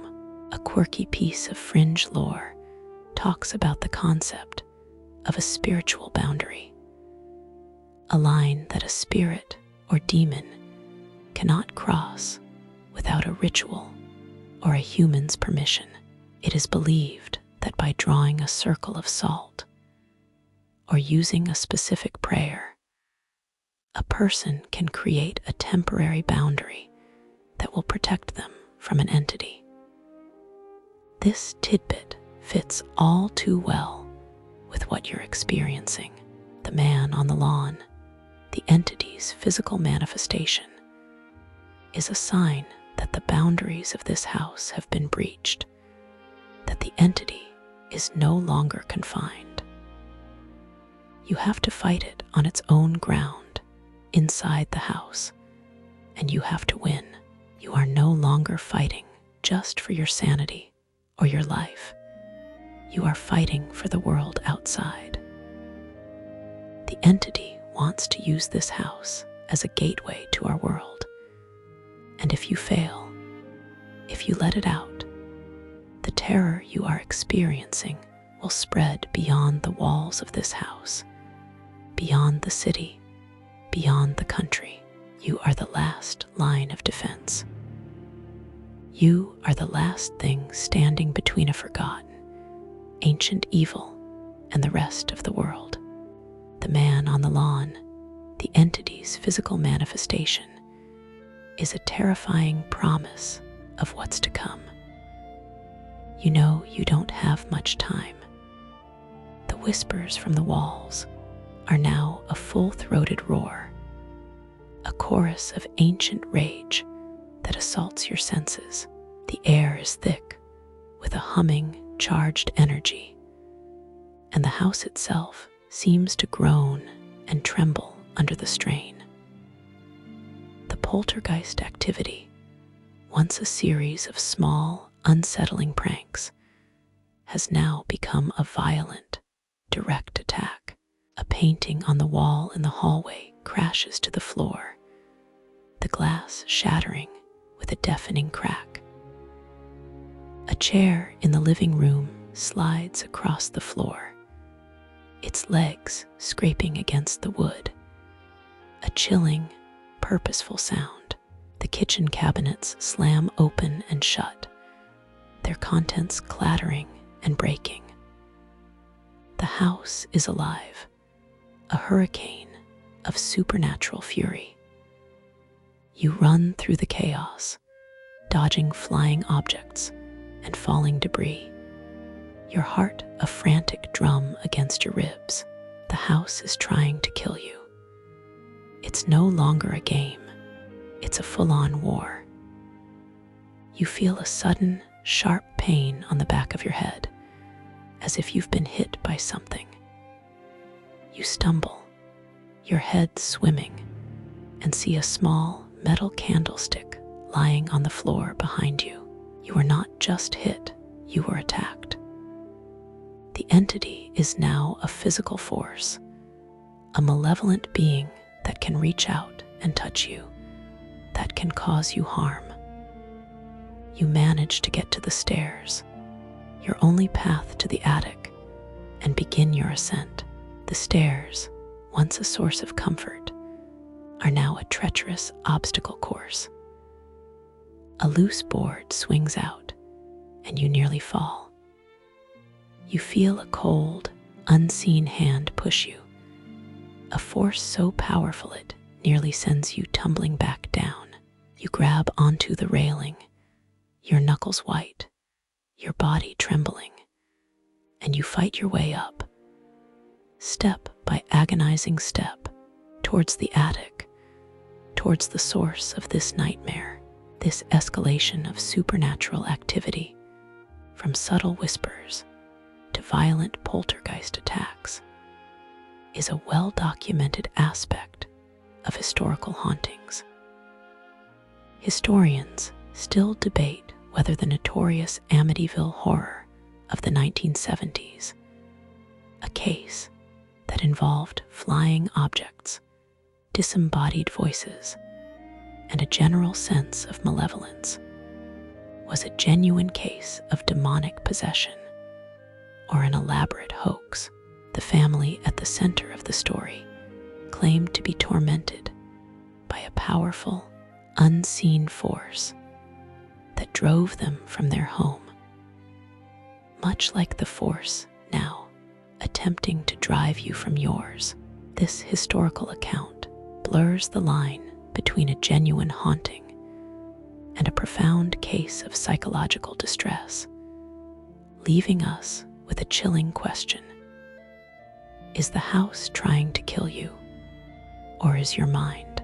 A quirky piece of fringe lore talks about the concept of a spiritual storm, a state where a powerful entity, in a fit of rage, unleashes a torrent of supernatural energy on its surroundings.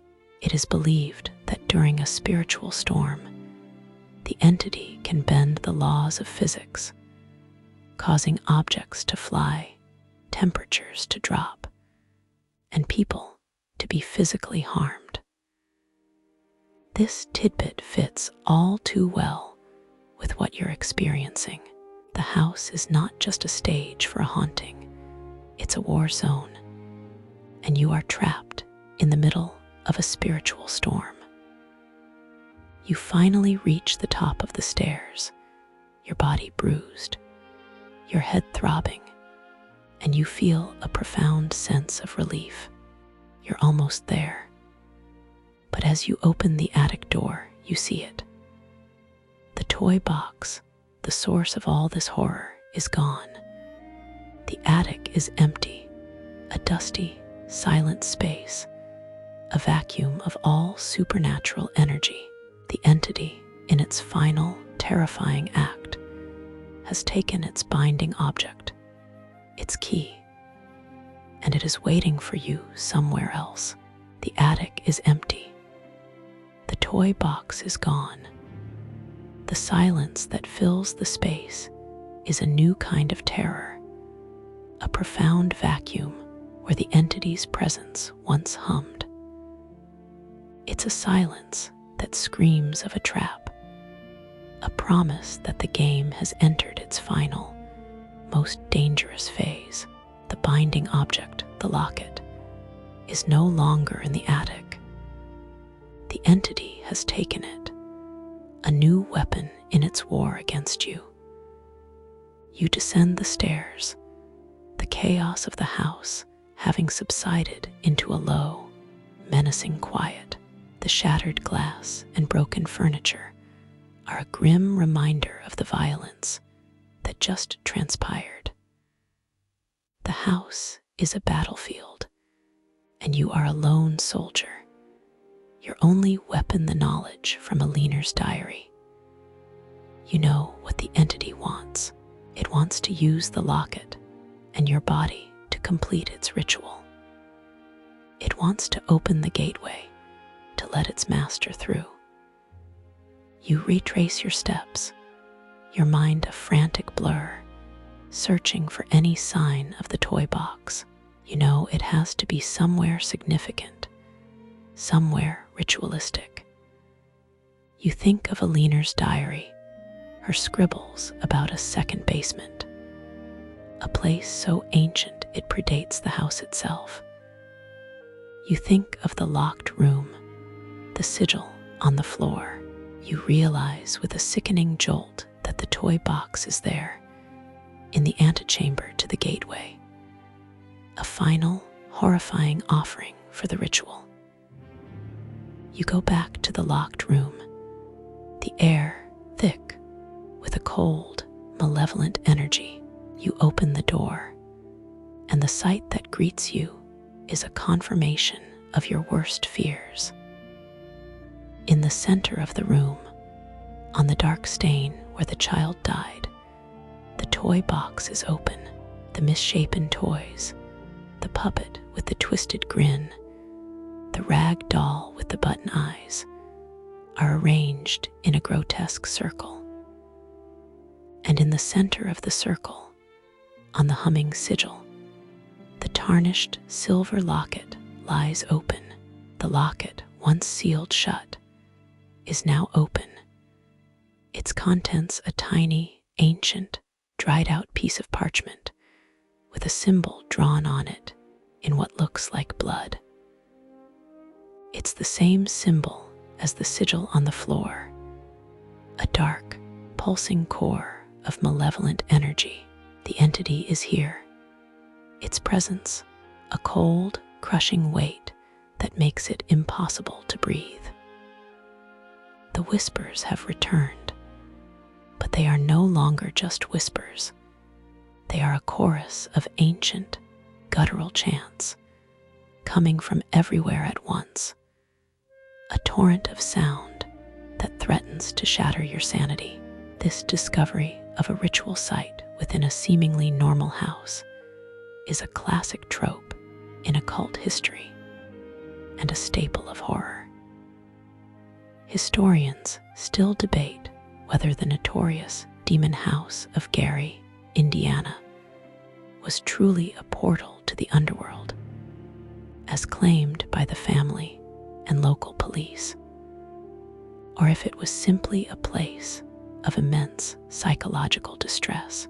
The details of the case, including a child walking up a wall and a powerful, unseen force causing a torrent of supernatural activity, blurred the lines between a genuine haunting and a profound case of hysteria. This historical account, much like your own, highlights a deep-seated fear that a place of immense suffering can become a ritual site, a place where the rules of the world no longer apply. A quirky piece of fringe lore talks about the concept of a binding sigil, a magical symbol that is used to bind a demonic entity to a specific place or object. It is believed that by destroying the sigil, you can sever the binding and free the entity, often with catastrophic consequences. This tidbit fits all too well with what you're experiencing. The sigil on the floor, the one in the locket, they are the key to this entire ritual. You have to destroy them to sever the tether, to save yourself. But you are also risking unleashing something far worse than a simple haunting. You stand at the threshold of the ritual site, your heart a frantic drum against your ribs. The entity's presence is an unbearable pressure. Its whispers a constant, deafening roar. You know what you have to do. You have to go into the room, to step onto the sigil, to destroy the locket, to end this nightmare once and for all. But as you take a step, you see it. The man on the lawn, the spindly shadow figure, is now standing in the doorway, a cruel, mocking smile on his face. He is not a man, he is a monster. And he is here to make sure you complete the ritual. The figure in the doorway is not just a shadow, it's a physical, malevolent presence. His form is impossibly tall and gaunt, his head tilted at an unnatural, questioning angle, his eyes, two glowing points of red light in the gloom, fix on you with a cruel, mocking intensity.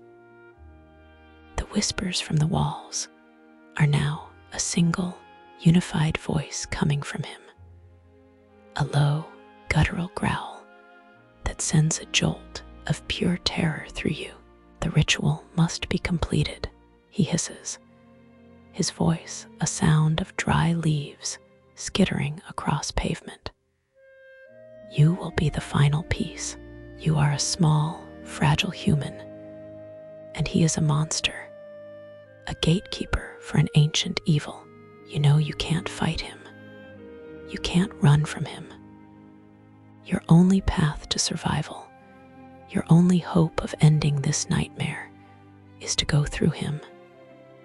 You have to get to the ritual site, to the locket, to the sigil on the floor. This is a final, desperate confrontation.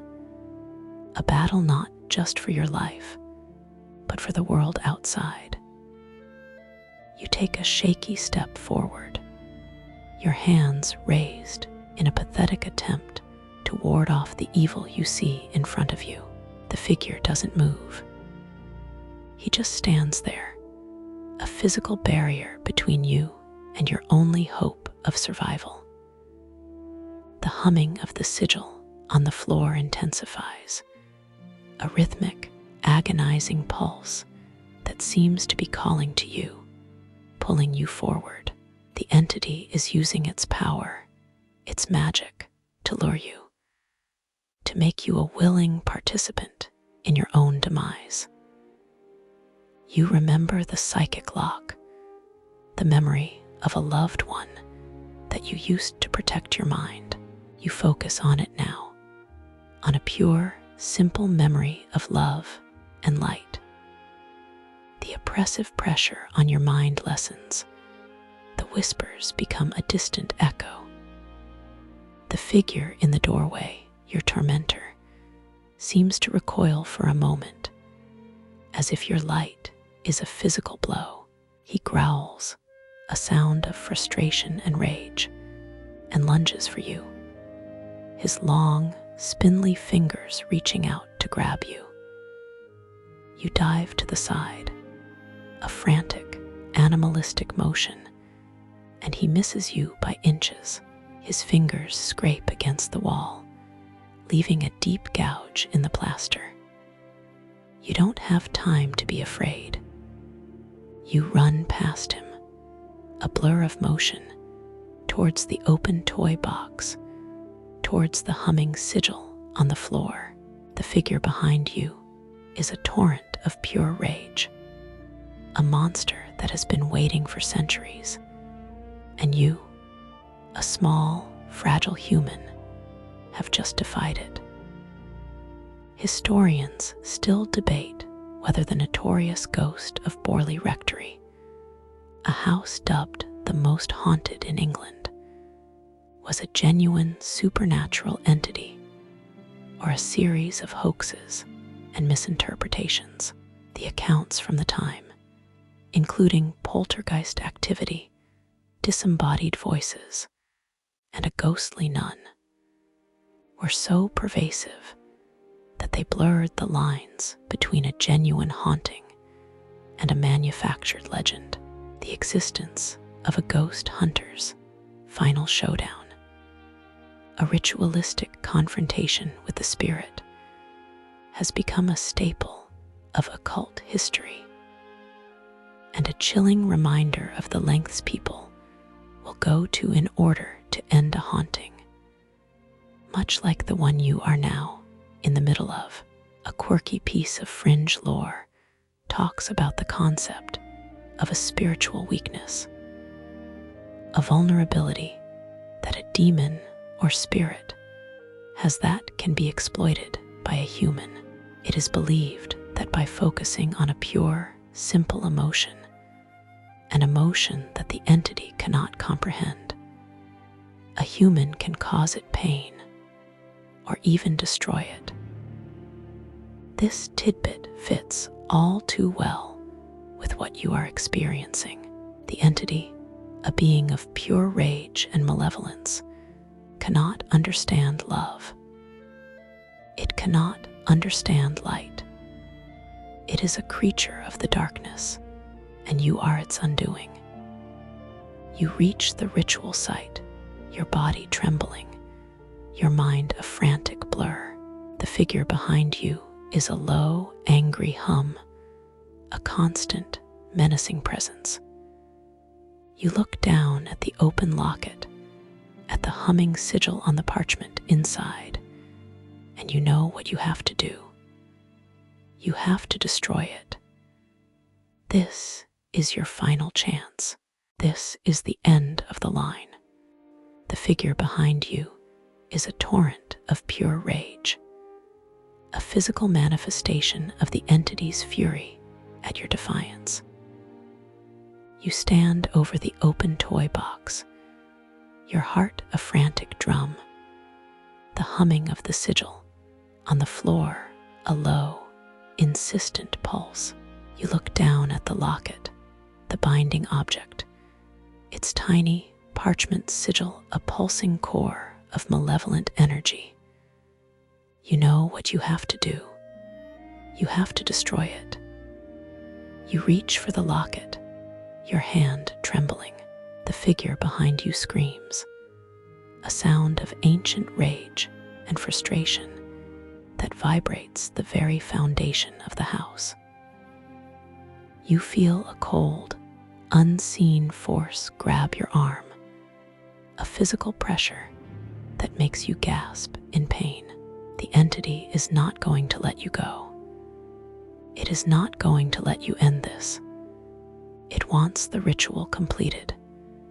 It wants to be free. You fight back, a desperate, animalistic struggle against a force you cannot see. You grab the locket, your fingers closing around the cold, tarnished silver. The moment you touch it, a jolt of pure psychic pain shoots through you, a torrent of rage and ancient power that threatens to shatter your mind. You You feel the entity's presence inside your head, a malevolent consciousness trying to take over, to possess you, to make you a willing participant in your own demise. You resist, a final, desperate struggle for your sanity. You focus on the memory of a loved one, on the memory of a happy day, on anything that is pure and good. The entity screams, its voice a deafening roar of rage. It pulls harder, its invisible hand on your mind, a crushing weight. You feel your will weakening, your mind a battlefield. You are losing. You are on the verge of being consumed. This is the breaking point. You remember Aline's diary, her frantic scrawls about a sacrifice of light. You remember the flickering lights, the oppressive darkness. You realize, with a sudden, horrifying clarity, that you have a weapon. The entity is a creature of the darkness. It is afraid of the light. In a final, desperate act of defiance, you reach for your lighter, your last remaining link to the outside world, your last remaining tool. You flick it open. The small, fragile flame, a tiny, insignificant beacon of light in the overwhelming darkness. The entity screams, a sound of pure agony. The figure behind you recoils, his form flickering like a faulty projection. The pressure on your mind lessens. The whispers become a distant echo. The locket in your hand burns, a physical manifestation of the pain you have just inflicted. Historians still debate whether the burning times, a period of mass witch trials in Europe, were a result of genuine supernatural phenomena, or a widespread case of religious fanaticism. The use of fire, a symbol of purification and divine wrath, was a common practice in these trials. This historical account, much like your own, highlights a deep-seated belief in the power of light and fire to purify and destroy evil, a belief that you are now a part of. A quirky piece of fringe lore talks about the concept of a spiritual burn, a state where a powerful entity, in a fit of rage, can cause a physical burn on a person's body without any physical contact. It is believed that these burns are a manifestation of the entity's spiritual energy, a physical manifestation of its power. This tidbit fits all too well with what you're experiencing. The locket in your hand is not just a piece of metal. It's a living, breathing part of the entity, and it is burning you. You clutch the locket, the heat of physical pain, the light from the lighter, a small, fragile hope. You are fighting a losing battle. The entity is too powerful. You can't win, but you can't lose either. You have to destroy the locket. You have to end this. You have to make a choice, your life or the world outside. The heat from the locket is a physical pain, a torrent of spiritual energy that threatens to consume you. You feel a profound sense of despair, a chilling certainty that you cannot win this fight. The entity is too powerful, too ancient, but as you look at the locket, at the tiny sigil pulsing with malevolent light, you remember something. You remember Aline's diary, her frantic scribbles about a tethering and a vessel. She wrote that the locket binds him to the house and that the toys are a part of him. You look at the toys. The grotesque circle of misshapen figures arranged around the locket. You see the puppet with the twisted grin, the wooden soldier with the disproportionate limbs, the rag doll with the button eyes. They are not just old toys, they are ritualistic artifacts, a part of the entity, a physical manifestation of its power, and you realize, with a sudden, electrifying jolt of hope, that they are its weakness. You realize that by destroying the toys, you can weaken the entity. You can sever its connection to the house. You can break the ritual. The locket is the heart, but the toys are the limbs, the sinew, the physical manifestation of its power. You have a chance, a small, fragile chance. You drop the lighter, the small flame flickering out into the gloom. The entity's presence is a crushing weight on your mind again. The whispers, a deafening roar of rage. The figure behind you lunges, his long, spindly fingers reaching for you. You dive to the side, a frantic, animalistic motion, and grab the puppet. You feel a jolt of pure psychic pain, a torrent of ancient agony that threatens to shatter your mind. But you hold on. You snap its wooden neck, the sound a crisp, final crack in the oppressive silence. The entity screams, a sound of pure agony. The figure behind you recoils, his form flickering like a faulty projection. The whispers in the walls become a faint, distant echo. The locket in your hand stops burning, the malevolent light from the sigil dimming to a faint, sickly glow. You did it. You found its weakness. You have a chance. Historians still debate whether the notorious demon drummer of Tedworth, a 17th century case of a man whose house was plagued by inexplicable drumming and poltergeist activity, was a genuine case of supernatural phenomena, or a clever bit of psychological manipulation. The man at the center of the story claimed to have ended the haunting by destroying a drum, a seemingly mundane object that was the source of all the noise. This historical account, much like your own, highlights a deep-seated belief that a seemingly simple object can hold the key to a supernatural haunting. A belief that you are now a part of.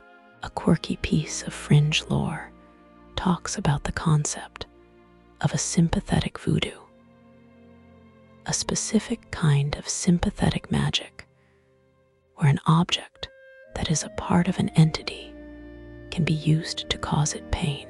It is believed that by destroying the object, you can destroy the entity, a concept that you are now putting into practice. This tidbit fits all too well with what you're experiencing. The toys are not just toys, they are sympathetic voodoo dolls, a physical manifestation of the entity's power. You grab the rag doll, its button eyes seeming to plead with you, and with a final, desperate act of defiance, you tear it in two. The entity screams, a sound of ancient, profound agony. The figure behind you vanishes, a wisp of smoke into the air. The humming of the sigil on the floor fades to a low, distant hum. The locket in your hand is cold, a harmless piece of metal. You have won. You have broken the ritual. You have severed the tether. You are free. The screaming is gone. The whispers are a distant echo. The crushing weight on your mind has lifted, replaced by a profound, numbing silence. The figure in the doorway, the manifestation of the entity, has vanished. A wisp of smoke into the air. You stand in the locked room, your body bruised, your head throbbing, clutching the now harmless silver locket in your hand. The house is quiet. The storm has passed. You look at the ritual site, the open toy box, the torn rag doll, the broken puppet. They are no longer ritualistic artifacts, but just old, broken toys, their malevolent energy gone. The sigil on the floor, once a humming, pulsing core of dark energy, is now just a faded, dark stain on the wood. The air in the room, once thick with a cold, malevolent energy, is now just old and dusty. The haunting is over. You have won. You walk through the house, a lone survivor in the aftermath of a war.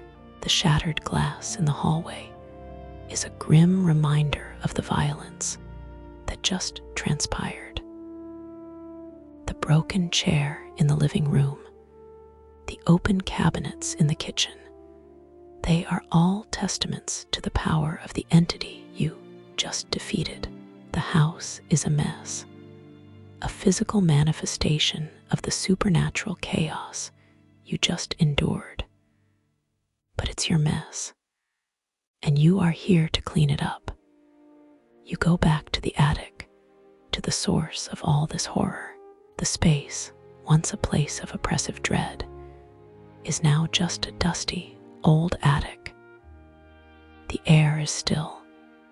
The light from the window is bright and clear. You feel a profound sense of relief, a deep, soul-deep peace that you haven't felt since you first moved into this house. The lost souls, the sad, mournful presences, have also vanished. You feel a sense of lightness, a feeling that they have finally been set free, that their long, tragic history has finally come to an end. Historians still debate whether the notorious Sodder children disappearance, a real-life case of 5 children who vanished from their home after a fire in 1945, was a genuine case of a tragic accident or a sinister plot. The family at the center of the story believed the children were kidnapped, a story that has been told and retold for decades. The blurred lines between a tragic accident and a sinister conspiracy, much like the fire in this house, highlights a deep-seated human need for a definitive end, a need that you are now a part of. You have to decide what to do with this house, with its history, with its secrets. A quirky piece of fringe lore talks about the concept of a spiritual aftershock, a lingering, residual energy that remains in a place after a powerful supernatural event. It is believed that this aftershock can cause a faint, residual haunting, a series of benign events that are a byproduct of the energy that once filled the space. This tidbit fits all too well with what you're experiencing. The house is no longer haunted, but it is not completely clean either. It has a history, and that history has left a mark. You are not just a survivor, you are a witness to a supernatural event, and that event has left a mark on you as well. You stand in the middle of the living room, a lone figure in a silent, empty house. The whispers are gone. The cold is gone. The shadows are gone. But the memories remain. image of the man on the lawn, the twisted smile in the mirror, the terrified face of a leaner in your dreams, they are all a part of you now. You have won the war, but you have not emerged unscathed. You are a different person. You are a survivor. And you are now a part of the history of this house. The silence that fills the house is a profound, numbing quiet. The storm has passed. The war is over. The house, once a living, breathing machine of terror, is now just an empty, silent structure. You walk through its rooms, a lone figure in the aftermath of a conflict that no one will ever believe.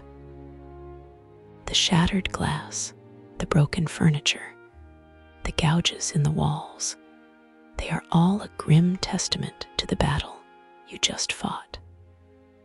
You are a survivor, but you are not unchanged. You find yourself drawn to the locked room. You open the door, and the sight that greets you is a confirmation of your victory. The toy box is just a box. The toys are just broken wood and fabric, and the sigil on the floor is just a faded stain. The air is still and silent. The cold is gone. The weight of the lost souls is gone. It feels empty. And that emptiness, that profound, unnatural silence, is a new kind of terror. You realize that the house, now that the entity is gone, is just a house. It's a structure of wood and plaster, a physical space devoid of any supernatural presence. The whispers are gone, but the silence that has replaced them is a reminder of what was here. A low, constant hum of absence. You are no longer in a haunted house. You are in a tomb, and you are the last one standing. You find a leaner's diary, a source of grim knowledge and your only weapon. You read it one last time, her frantic, last-ditch plea to run, a haunting echo in your mind. You close the book, its pages a physical record of the torment you and she endured. You now have a choice. You can either destroy the book, to sever this last remaining link to the nightmare, or you can keep it, to bear witness to the history you are now a part of. Historians still debate whether the notorious Dyatlov Pass incident, a real-life case of 9 hikers who died under mysterious circumstances in the Ural Mountains in 1959, was a result of a natural disaster, a military experiment, or a supernatural event.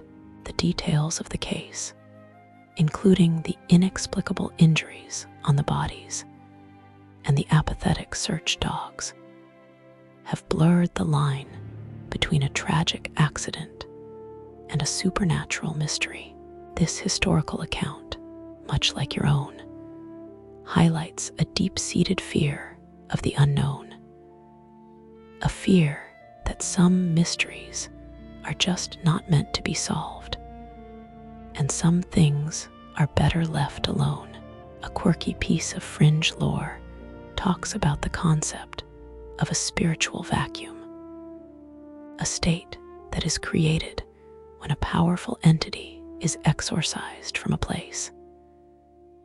It is believed that this vacuum can cause a new entity, one even more powerful and malevolent than the first, to take its place.